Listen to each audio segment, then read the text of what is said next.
Good afternoon, everybody. My name is Peter Fendler. I'm the principal managing director at Hub Investment Services, which is a subsidiary and division of Hub International. On behalf of my Hub colleagues across the state, I'd like to welcome everybody and say that we are thrilled to be a part of this new series with Maine Today Media, Business Unusual. And we're thankful for our relationship and business and media partnership with the Press Herald. 2020 obviously was a year of great change, and everybody's life was impacted, both personally and in their business lives. And Business Unusual is a series that's going to be about what's next in our constantly evolving landscape and where the Maine community goes from here. As we go through this together, I want to ask you to keep us in mind as we are a available resource to you. We're always available to help navigate in uncertain times. This isn't really about our bottom line at Hub. It's really most about trying to help our community get through this together. And whether you've got needs in the area of human resources, risk management, or retirement solutions, our job is to help you get through this and get to the other side in any way we can. So with that, I'd like to introduce Mim Minichiello, my fund partner, and she'll kick it off. Thanks. Thanks a million, Peter. Hey, everybody. As Peter said, I'm Mim Minichiello. I'm the president of employee benefits here at Hub International. Really happy to be here with this awesome panel and that I'm going to introduce you to in a few seconds here as we sort of talk about surviving and thriving during this tumultuous year. As Pete said, one of the great things about Hub, there's a bunch, but one of the great things I love is that we sort of have the permission, or maybe you'd call it a responsibility, to constantly drive towards what our clients' needs are going to be in the future. During this past year, the future might have been like 2 weeks from now because it was a kind of crazy year, which I'm sure you understand. But it's always about kind of, like I said, looking forward and anticipating risks.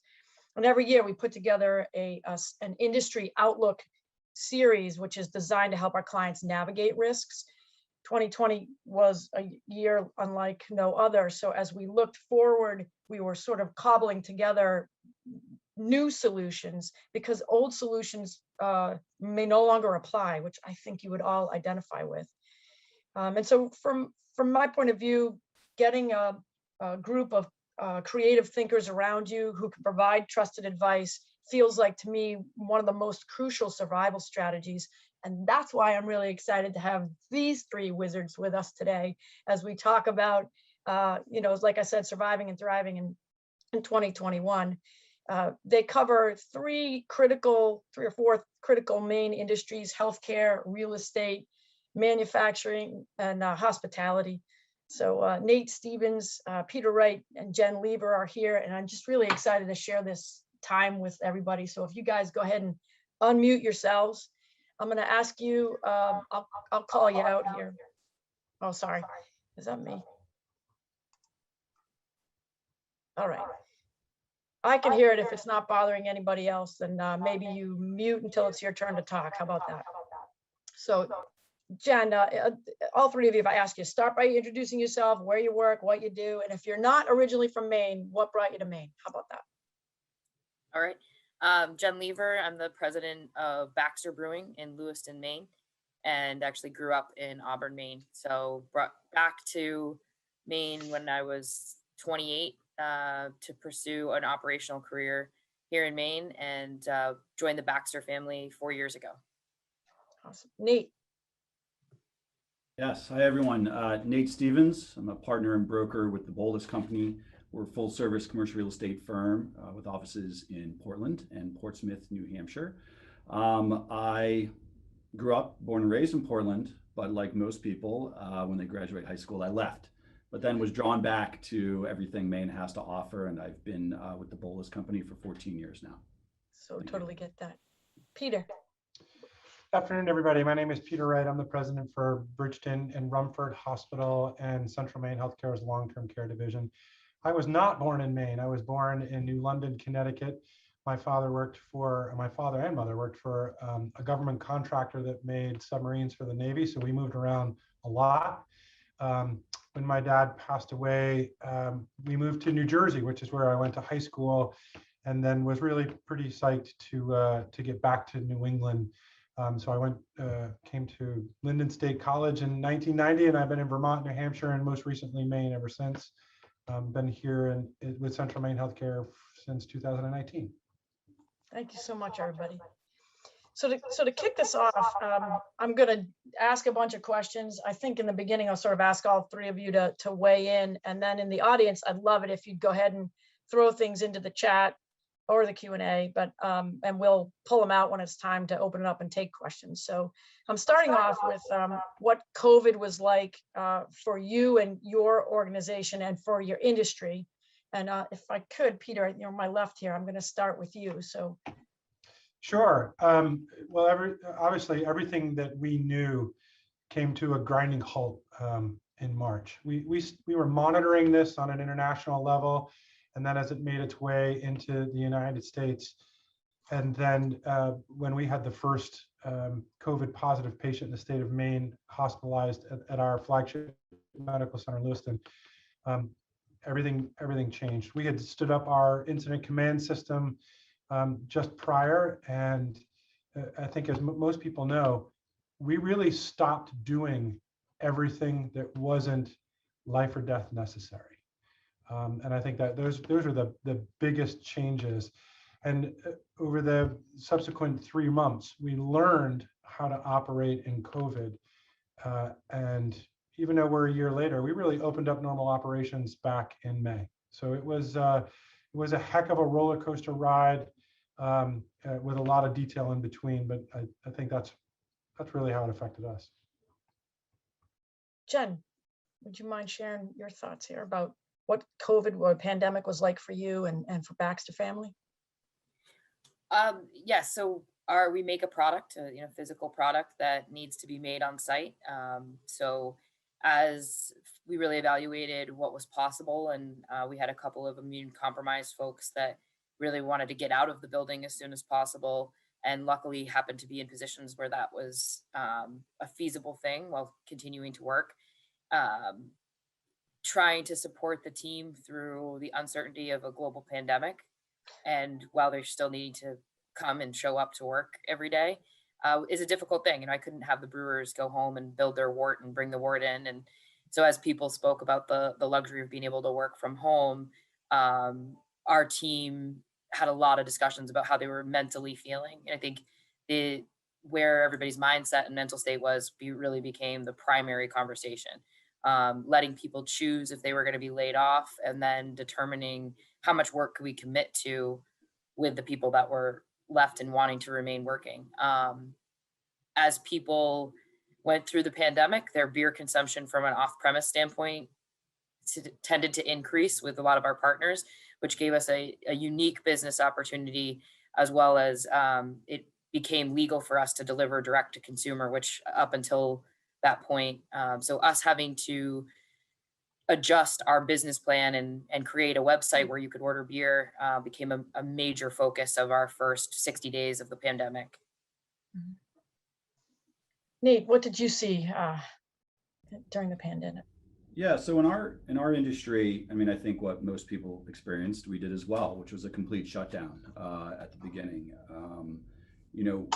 We were in the middle of a lot of transactions where folks needed real estate, whether it was an office building or an investment product that, we had to continue to provide those services. We were not listed as an essential business at first, which was a little frustrating because we need to physically get people into buildings. Not many people buy or lease a building without walking through it. So, when that finally came around, that opened things up for us. And at the end of the day, I don't think a lot changed at the Bolus Company. We're a consultative business, right? So we just continue to provide that advice to our clients. However, the industry for a lot of our clients did change. And so that was just even more important for us to offer that, whether, especially in, I guess, the office and retail worlds, which were most heavily impacted by everything. And so, At the end of the day, not a lot changed. We did obviously have to change some of our practice to just make sure everyone was safe and comfortable.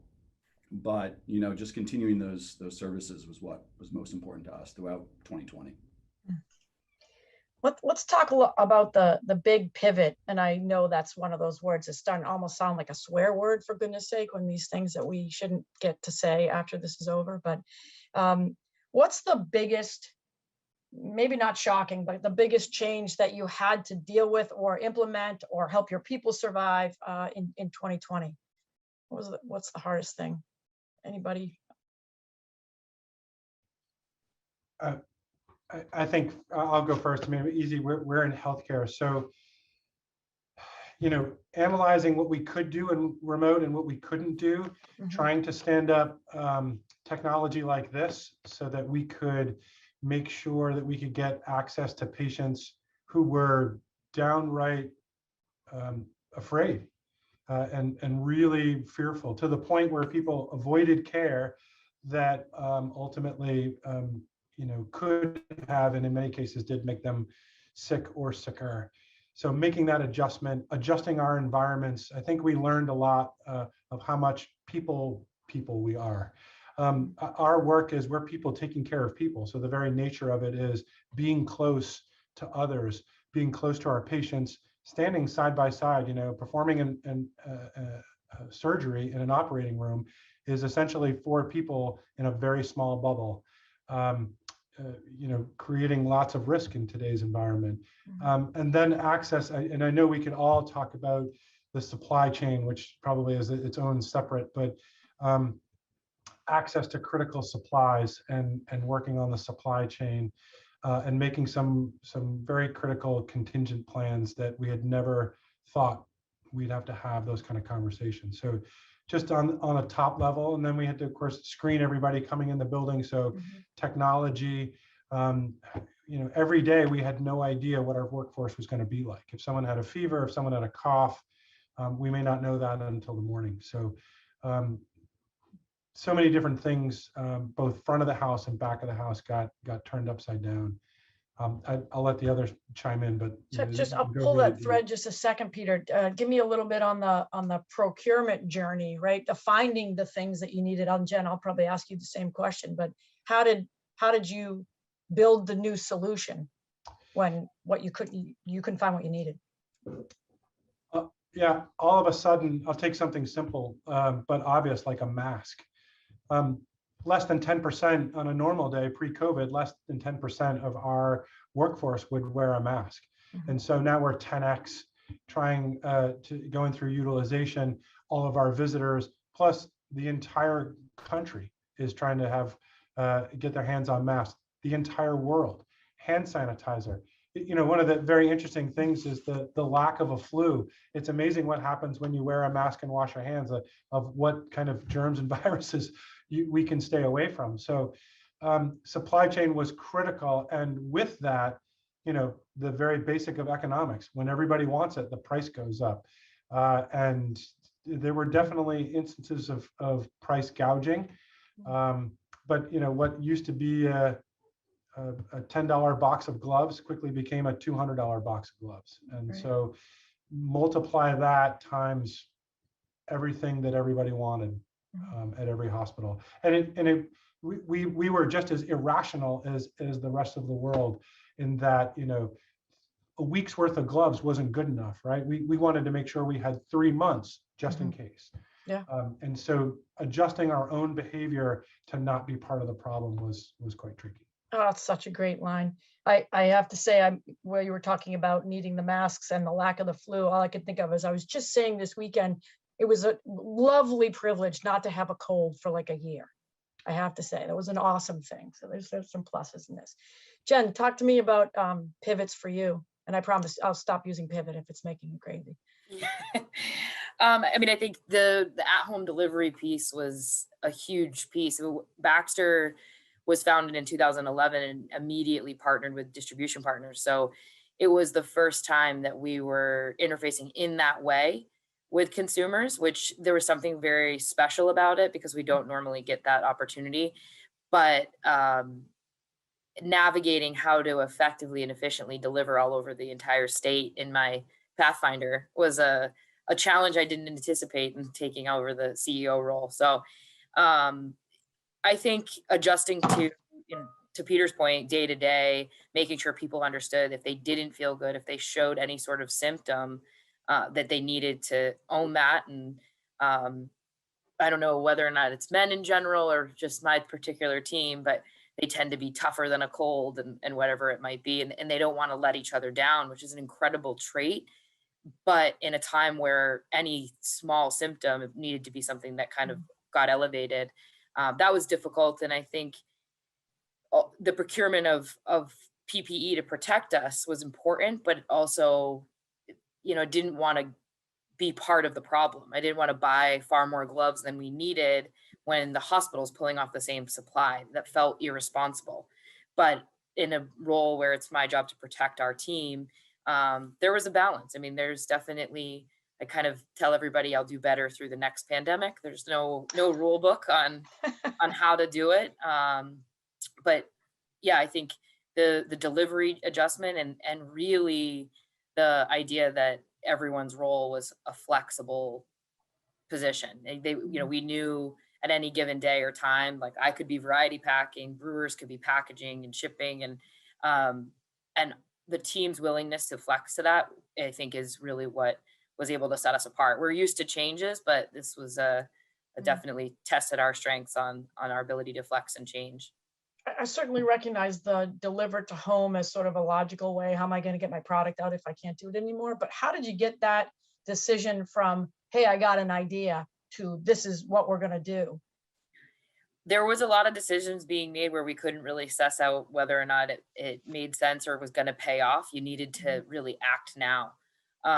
Even the decision to mandate masks within our building, we made that decision prior to it being required. We made the decision to not allow vendors in prior to really anybody knowing how long this was going to last. I think that was probably one of the most challenging things. Is we've got a lot of transparency top to bottom through our organization, and nobody was asking me like, when is this going to be over? But the frustration was shared amongst the team about the unknown and not knowing when this would be normal or what would be normal again and what that looked like.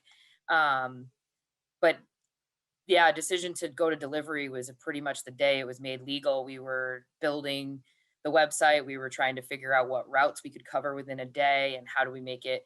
It didn't, hindsight 2020, it didn't financially make sense, a lot of those routes and days, but we did the best with what the information we had in front of us. And I think that's something that we've learned to do better in this last year, is be a little forgiving on doing the best we can and being forgiving of ourselves and missteps along the way. All I think of, because I'm a risk kid, so I'm like, okay, that was different. Am I covered? Were there accidents that came from that? So I'm like, alert, every other word you say. So yeah. Nate, talk about you. What was your big pivot, or your industry's big pivot? I'll use the word adjustment. Yeah, good. Sorry, thank you. For us and for our clients, it was the need for information from them. Obviously, as we got into the shutdown world, no one knew what was happening, where things were going. And so we felt, as an industry leader, it was our responsibility to try to answer these questions for folks. I mean, we didn't have any case studies to work from. We were just as blind as everyone else, but that's what people lean on brokers and people like Bolus Company for, is the information. So it was more articles, more often, and doing research into, for the restaurant world, what does sidewalk seating look like over the summer? What streets are going to be shut down? For the office world, it was, who works from the office, who goes home, what is the technology needed for that? How do you still get collaboration in the office space if everyone's on Zoom? And so, providing that information and that advice to our clients was, I think, our biggest adjustment. We've always done pretty significant market research, but it shifted obviously this year in terms of that research that we're providing to our clients. So, we conducted a COVID office impact study where we asked, I think it was 300 employers around Greater Portland as to what are they doing? How is work from home going? what are their plans to bring people back in? What's their timeline? And just this information collecting so that we could better advise our clients, I think was our biggest adjustment. Some technology changes. We bought a really nice, expensive 3D virtual tour camera. So now which is, I think, great, because if we have a lot of out-of-state prospective buyers and tenants, and if they can do a virtual walkthrough to check a space out before coming to Portland, I think it's great. Or come to Maine, I think it's fabulous. So those are some of the big adjustments that we made. It's just really trying to help our clients, navigate these murky waters. I'll stay in that theme of what you're doing differently.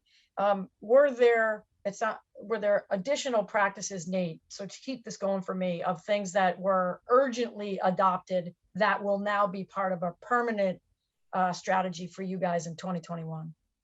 Or maybe 2022. And I think for us, or even in the industry as a whole, it is the flexibility of, virtual tours, Zoom meetings. There were some agents out there that were giving tours with, on Facebook Live or, on through chat. I think having that flexibility is what's going to continue.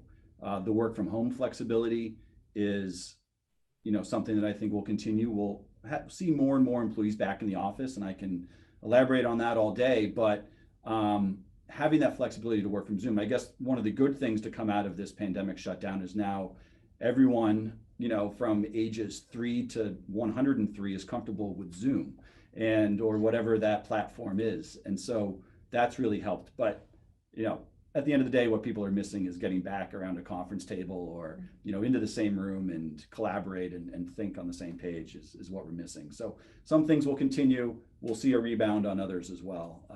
That's kind of my prediction. That's good. Jen, how about you? What of the things you had put in place this past year do you think you're going to keep moving forward with in 2021 and 2022?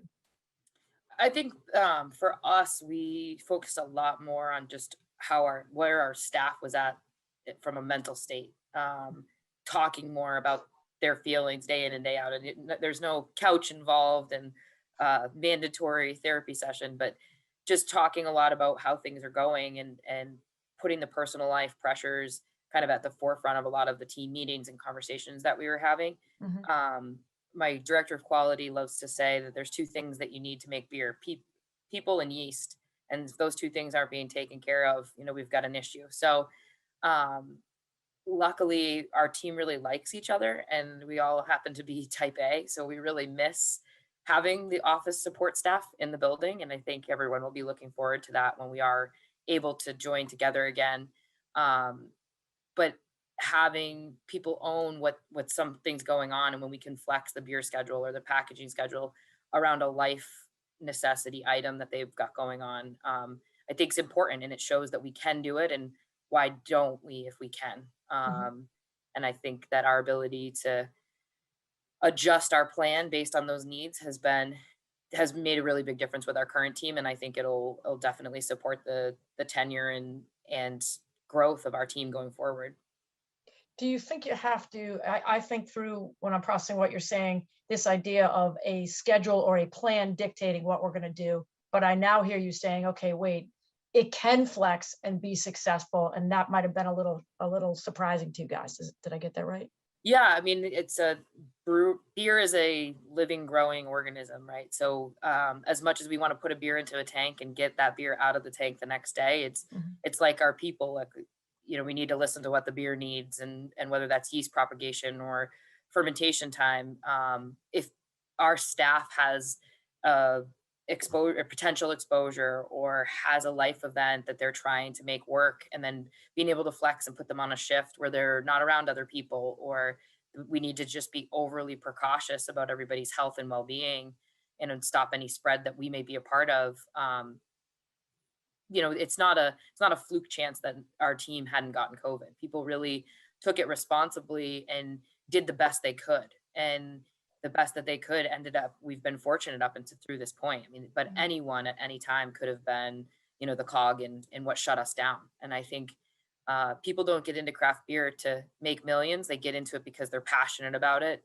And our team really takes that responsibility seriously, and understanding that they're important. It makes a difference every single day they show up. They're important, and they're a part of letting us execute against what our overall business goals are. The thing I might not have automatically known is the passion to put I'll call it the chemistry together, which I would have gotten from the craft beer experience. Sounds like maybe a newfound or just a profound respect for the people part of the process, which I don't think I would have expected. So that's really, thanks for sharing that. It's really cool. Yeah. I guess I know the craft beer community to be a community in true form. I don't know that it would have gone into the process, the processing back shop, if you will, and it clearly does. So that's really neat, Jen. Yeah. Peter, there's some good chat, which I'm working a little bit in my right brain while I listen to you guys with what's left of my left brain.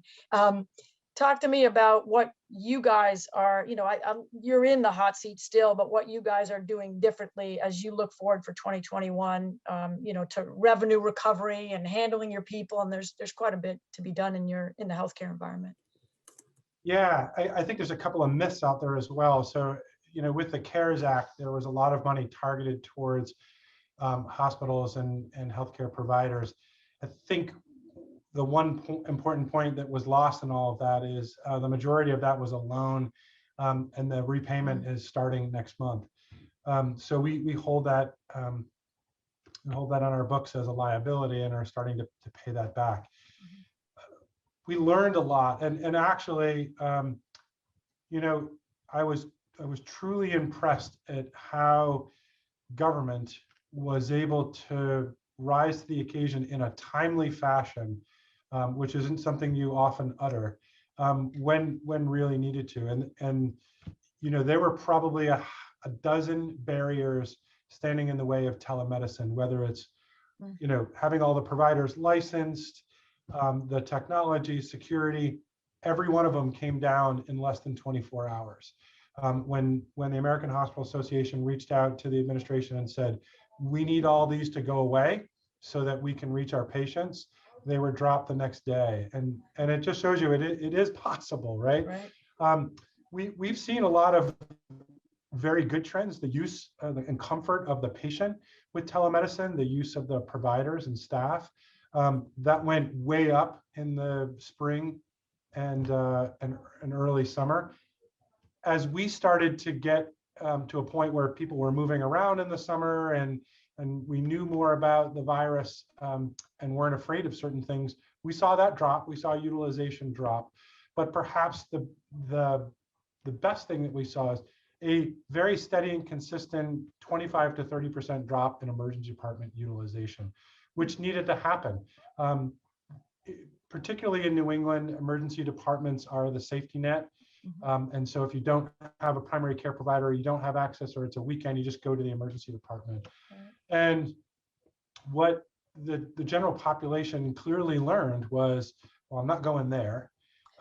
It's not a good idea. And they discovered urgent cares. They discovered, well, let me just call my primary care provider. Technology, apps. There's just been a lot of creativity brought to the marketplace that have shifted utilization and saved money.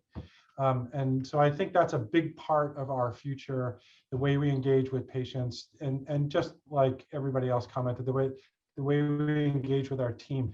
We have 3 hospitals, 2 long-term care facilities, 45 clinic sites, and 2 urgent care locations. We have a lot of different places that we need to see and communicate with people.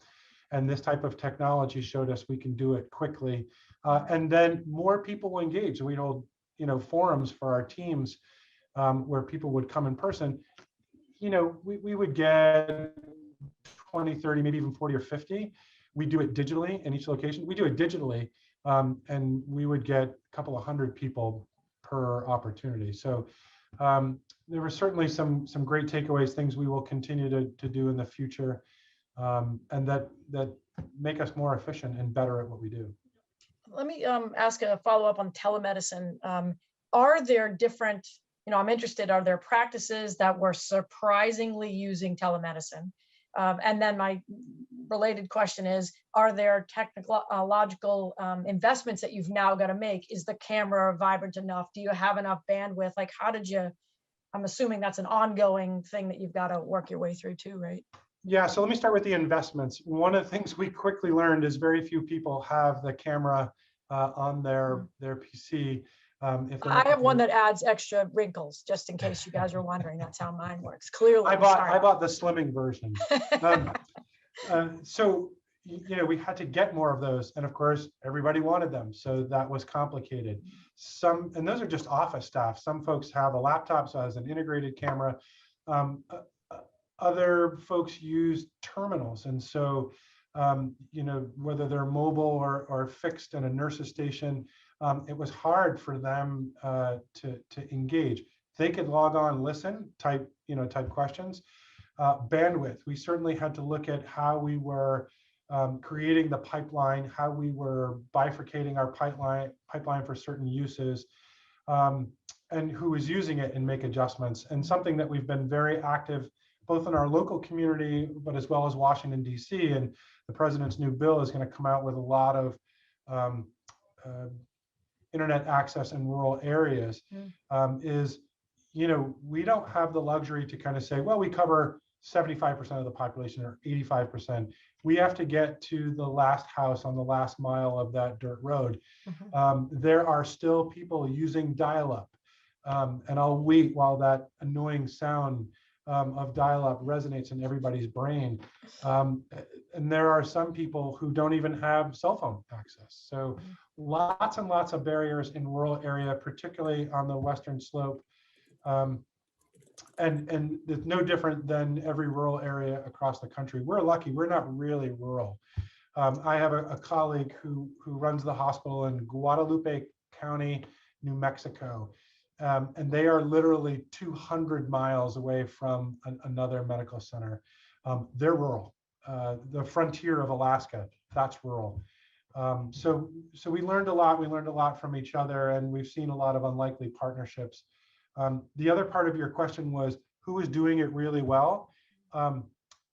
Quite frankly, CVS. The CVS Minute Clinic had hardwired telemedicine into their Minute Clinics 10 years ago.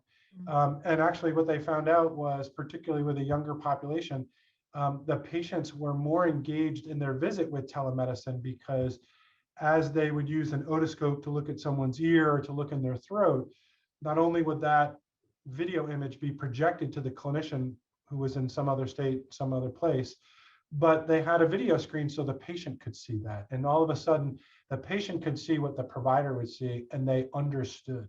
And their level of engagement was much higher, and their level of satisfaction was much higher. And so shout out to them. But the level of innovation across health systems and how we use this technology is really phenomenal and rapidly evolving. Whether it's phone or iPad or computers, whether it's with patients or clinician to clinician, or the transmit of data. You know, we're now seeing it inside of ambulances, inside of helicopters. It's still a little bit rare, but it's really starting to take off. And I think this was the catalyst that was needed to really drive innovation, which will inevitably be both in the healthcare industry, but also partners and innovators like Amazon and Microsoft. I can't predict this, but one of the thoughts that occurs to me when you're talking about is what's the retrenchment factor?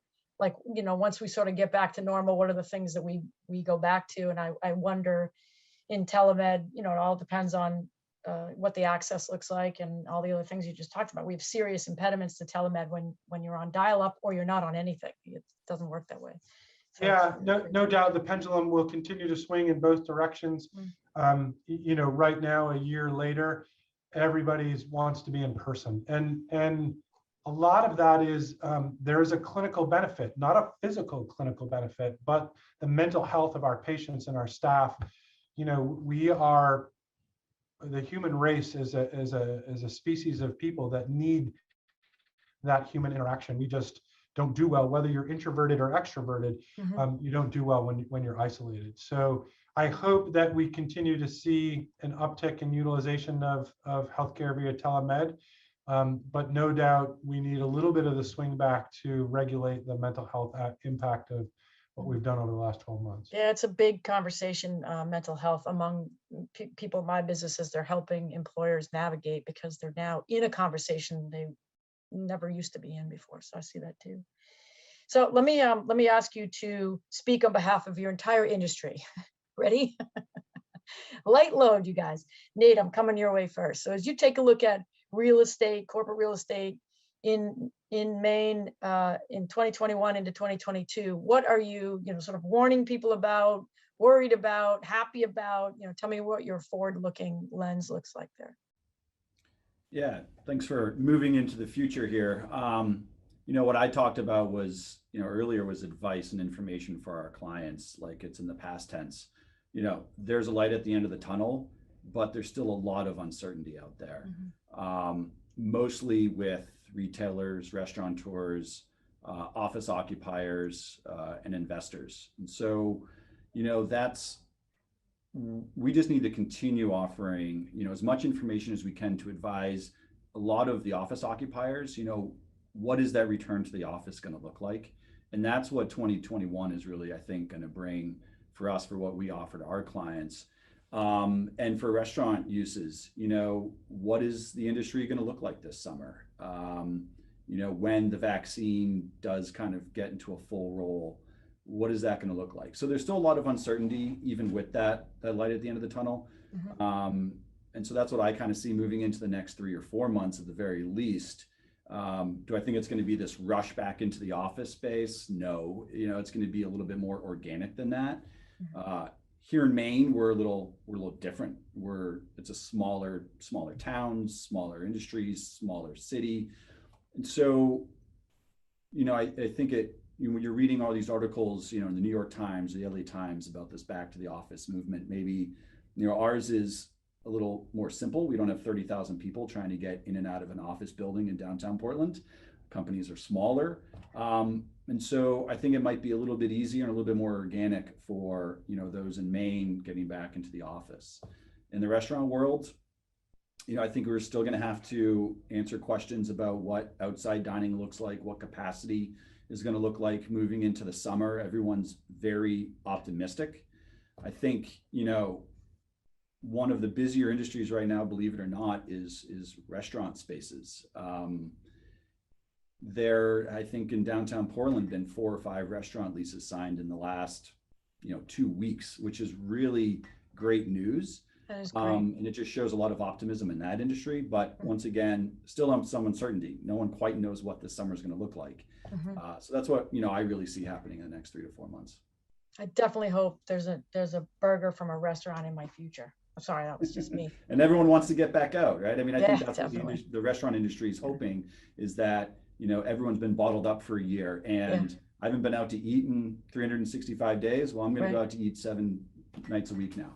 So, I know my children are anxious to someone else to cook. I can tell you that for sure. Exactly. That's a good one, Nate. Jen, play a couple of roles for me, Jen, because you've got the manufacturing point of view and you've also got a lens into hospitality and restaurants too. So go both ways. What do you see for the industry, if you would speak on behalf of both of them, my friend? Two pretty critically charged industries that are, I think last year, the perspective of the summer was in trying to remain positive and not get into the weeds of this is happening to us. It's happening to us collectively as humans. So enjoy Maine, because it's the only summer you're ever going to have without the tourists. And also, I think the appreciation that we all have in both industries for tourism and what it does, and for the state and the money that it brings in. And, it's amazing to be experiencing tourists, seeing Maine for the first time, and to play a role in that, whether it's the restaurant or beer experience. All indications from the restaurant perspective is everyone's ready.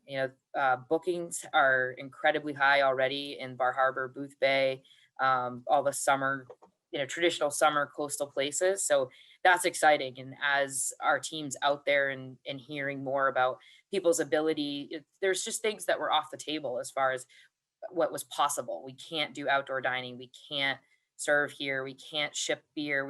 There's a lot of things that 14 months ago were in the category of can't or don't have the funding. I think the state has done a good job trying to reach all levels of brewery sizes and Mhm. changing what's possible to having people in if they're tap room only. The flexibility of the amount of breweries that have gone to cans that were just draft only when they had consumption on site is a considerable change. We've only had 2 breweries shut down in the last year. And by every indication, they sounded as if they were going to close regardless of a pandemic, Got it. just kind of sped that up. And we've had Mhm. several more open than have closed. So I think that's exciting. I think the craft brew industry in general it's a labor of love. It's a manual job that, live to work and work to live. Like most craft brew people, Mhm. they work to live, but they love what they do. And I think it's a unique thing that they haven't been able to share their beer and their ideas in the same way with their patrons. I think everybody's very anxious to do that. Um, the optimism around how this summer is I've heard nothing but positive things from restaurants and from breweries. Everybody really believes that this summer is going to be the biggest yet.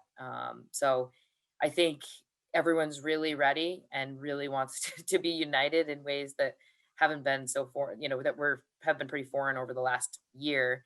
Mhm. And I think outdoor events and activities are going to play a major role in our experience in getting back together, particularly this summer more so than ever.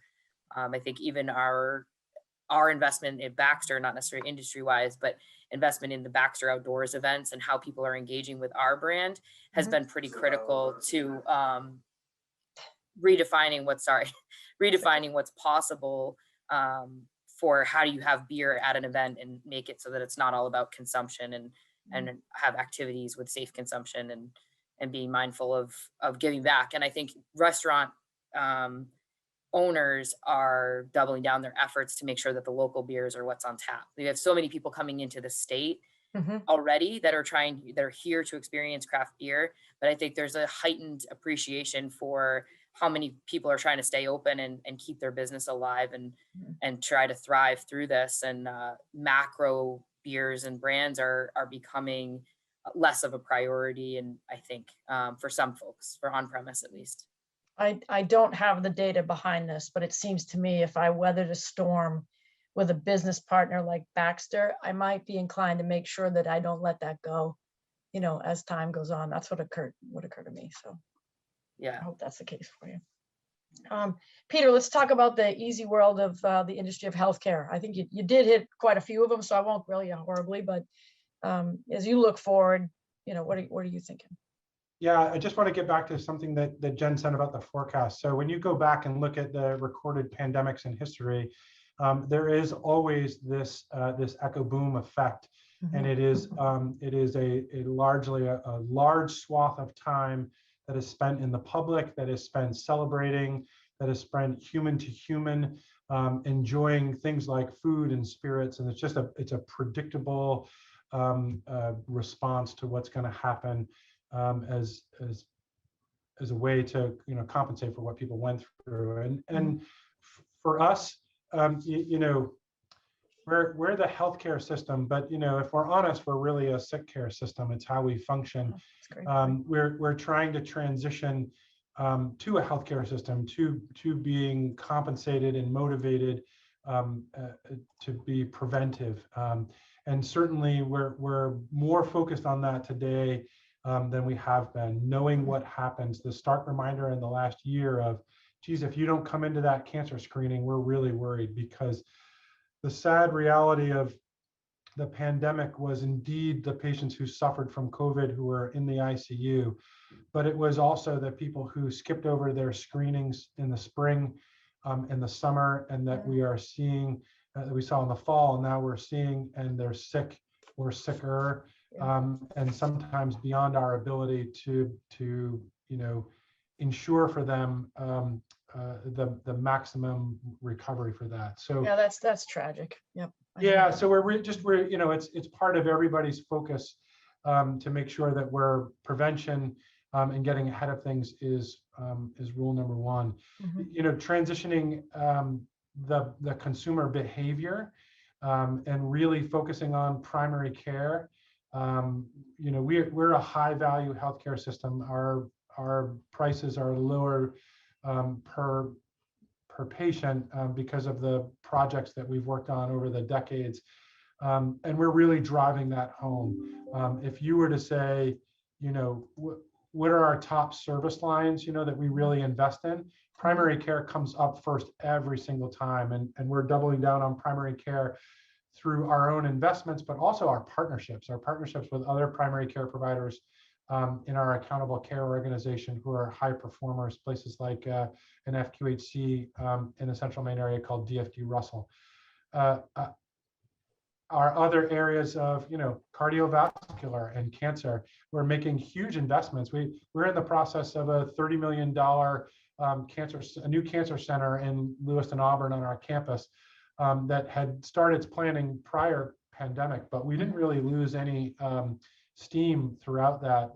The planning and the construction delayed just a tiny bit, but we unfortunately have a high cancer rate. We unfortunately have a high cardiovascular disease rate. So those are all the areas that we're not only planning to be more active, not just in the treatment, but in the prevention side. Telemedicine and providing tons of education to people about, look, we have a motto. The president of our medical group, Dr. Jason Krupp, loves to say, call, click, or come on in, right? That's to say, engage with us in a way that is helpful for you. And that provides value to you as the consumer. So we have, robust telephone service now. We've made investments in that service area, our online scheduling, our online interaction, telehealth, and of course, you can still come in. And an important point, throughout the entire pandemic, throughout all the hospitals, nobody got sick. It was the safest place to be. I was saying earlier, it was safer to be at a hospital or a doctor's office than it was to be, I won't pick on my favorite grocery store, but at a grocery store or at Walmart or places where they weren't always wearing masks. So I think it's a badge of honor and pride that our healthcare facilities were incredibly safe, and the diligence that went into that will continue. I like that. The diligence will continue. I think that is a great headline. Someone in the questions, I'm going to move over to questions. I know I left maybe some of the things I was thinking about, but we're getting towards the back end of the hour here, and I want to get the questions in. Someone asked about your organization's core values and how that impacted your decision making. Does anybody have a point of view on that? They'd be up for sharing. I can certainly get started. I mean, that's where your core values, oftentimes you say core values, well, we've defined them, they're on our website, right? That's not your core values. Your core values are what your customers say about you when you're neck deep in a pandemic. How do you react and treat them? And so our customers tell us what our core values are. And when the pressure cooker gets tight, those were tested, and sometimes we had to reset, but it was our guiding light. We started every day reminding, what's our mission? What are we here for, and who are we, and we're people taking care of people. So we stayed focused on our team and our patients, and that's, as I said in that box, the only reason we're here today is because that's what we relied on. Sure. I think for us, it gave us the opportunity to dial in, actually redefining our core values. Baxter had been established on 10 pillars that were pretty lengthy and not necessarily wildly memorable. And so as we tried to capture internally how we felt about the brand, and that really shaping our core values, the way I looked at the core values piece wasn't necessarily how our customers felt about us. I felt like it needed to start internally first, and that messaging needed to be clear. And so whether I was there or not there, I wanted anybody in the organization to be able to say, I know this is what we feel, what we care most about. So personal safety, then food safety, quality, and continuous improvement were our 4 pillars. And we shaped our entire annual goals and strategy around those 4 pillars. And we're able to put together in a way that we had never done before, just celebrating our 10-year anniversary in January. That probably seems ridiculous, but we hadn't, so that, needed to own that, and putting up goals and then celebrating those achievements, I think is going to be critical to how we do business going forward. And I think it earmarks a huge change for us and is setting us up to have our best year we've ever had, regardless of the pandemic. So Maybe you didn't set out to be a best places to work, but it sounds like you're living in that. yeah, we certainly have the long-term aspirations of being a B Corp, but got to walk before we run, so to speak. So, Yeah.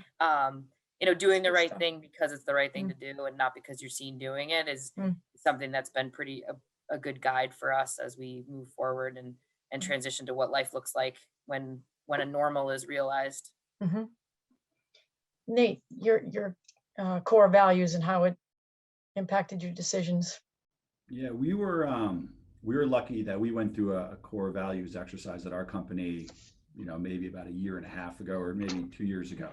So we and the company had our core values fresh in our mind, and a lot of what Peter said, what came first was the client and the customer, and what's best for them. And so that really led all of our decisions in 2020 was, what can we do to help our clients be the best, that they can, no matter what the industry is. And specifically one of our core values is collaboration. And maybe that took on a slightly different definition in 2020. I think, we had established that as a core value to just be a little bit more innovative within the office and solving problems and transactions. But what I took away as collaboration in 2020 was, everyone in the office played a part, from the admins to the managing director to all the producers. Everyone played a part in terms of thinking on their feet. How can we adjust? I won't say the P word. And, that's what I found as collaboration. So maybe some of our core values took on different definitions in 2020, but having those, we were really lucky that we had just gone through that as exercise. And I suggest that all companies kind of go through that exercise, and it can take some time and you have some difficult conversations, but it was really important, that we were able to lean on that in 2020 and really kind of focus on our customers and clients. It's great stuff. It's funny how the stuff on the wall sometimes resonates, sometimes doesn't, but really when you see it put into play, like I'm watching each of you talk about it, and it's such an authentic display of it actually does matter. I think that's the attributes of companies that last. Nate, I've got a specific questions for you. Someone asked us about the fact that more people are moving into Maine from out of state, but they can work remotely. And so how are you and your team envisioning working spaces going forward? What is it looking like? What are you seeing people ask for, if you will, as they return to work? Yeah, thanks. And I think the question was specific to co-working, but we have seen an influx of folks from out of state come to Maine, and a lot of them, management of their offices. So CEOs, CFOs, et cetera, moving to Maine, whether that's part-time or full-time. And I do think that there'll be an increase in the need for co-working. I know that was hit pretty hard in 2020, but I think I'll see that bounce back, because let's be honest, working from home is fun once in a while, but all the time is not fun. So having a place to go to get out of the house with no distractions will really be a big part of the next 12 months. And with any trend, obviously we were forced into this work from home trend. There's a rebound, right, to something that's more comfortable. So we're not going to go back to the way that we were pre-pandemic, but having 95% of your workforce working from home is not a long-term solution as well. So it's going to bounce back, it's going to rebound, and there's going to be a mix between the two. Are you going to have 100% of your employees in the office every day? Probably not. And it's different for every industry. If you're a marketing company or architectural firm, and that collaboration and being around a table is so important, you might have a larger workforce from home. But it provides that flexibility in terms of how each employer wants to work differently with their employees. I think return to work is certainly something that we're talking about a ton in my world here as people figure that out. Oh, someone popped up a poll, which was not me. Do you prefer to work from home? So why doesn't everyone pitch in that answer? And then Strawberry, maybe you can feed it to me once that comes back.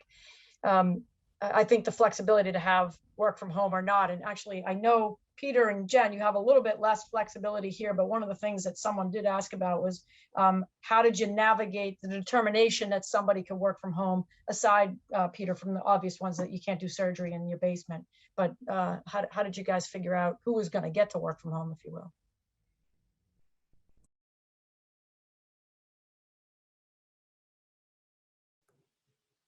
Well, for Baxter, it really was a role dependent as far as working from home. I mean, a brewer was not working from home, packager, warehouse. Had the HR, I needed to get her out of the building as soon as possible so she could help keep us alive and look at all the programs that were out there. So accounting and HR were really some of the only options for full-time work from home. Unfortunately, fortunately, it depends on what your perspective is, but yeah,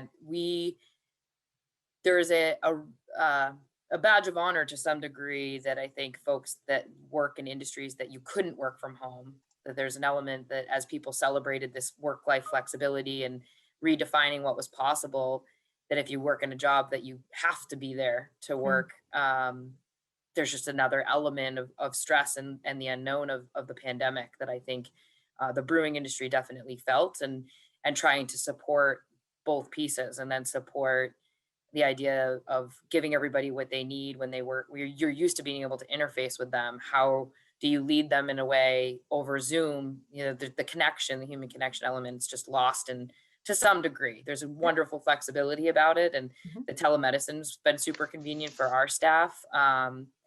But there's no roadmap, and just doing the best we can and making sure that as people's days and weeks were good or bad, that they were being very transparent with that, so I could try to adjust and be understanding of whatever audience I might be talking to. I'm realizing that I'm getting close to the end here, Peter, so I'm gonna pivot, and there's my begin to wrap us up here. So I promised that I would ask this question, which I think I already know the answer to, but as we leave the pandemic behind us and look forward into 2021, I stole this from you, Jen, but what is the one pandemic word that you'd most like to get rid of?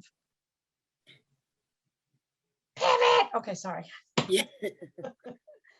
That was a Friends reference in case anybody thinks I just had some sort of medical event. That's all that was. Sorry. Jen, you go. Yeah, I mean, pivot's probably, up until the pandemic, I associated pivot with a softball swing. So, but it works, and it's probably frustrating because it's so often used and it applies to so many things that we've all done.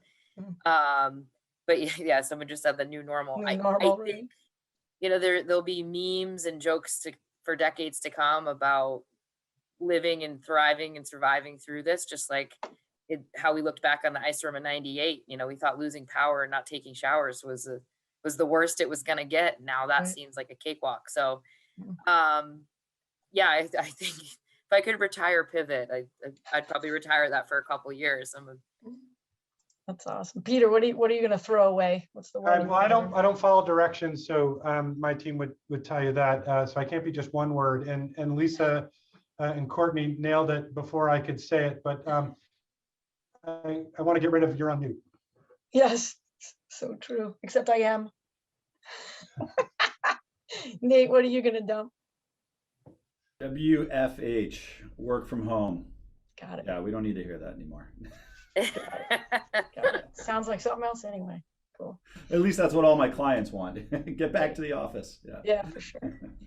Well, I'll take the last minute here and say thank you so much to the audience. You had great comments and questions coming through there. I really appreciate that. And I want to say thank you so much to the panel. You guys clearly plowed into this thing. It was really great getting to hang out with you for an hour and kind of look forward at where we're going and what we're doing. I pulled a quote for you, knowing I was talking about you. Success is not final. Failure is not fatal. It is the courage to continue that counts. That's Winston Churchill. And I think the courage and generosity, the courage to lead and the generosity that you guys all exhibited here for us today is just terrific insights. And for everybody watching Maine Today Media, thanks so much for the partnership here. We're really pleased to be part of the Business Unusual series. For us, it's always about trying to surround yourself with the people who can help you with innovative strategies and be a trusted advisor. And I'm hoping that you all have a web of people like Peter, Nate, and Jen around you to deliver that very support to be successful. So again, thanks very much to Maine Today Media. Check out Business Unusual April 7th, because that's coming up. And for everybody watching today, I wish you a really prosperous 2021. Thanks very much, everybody.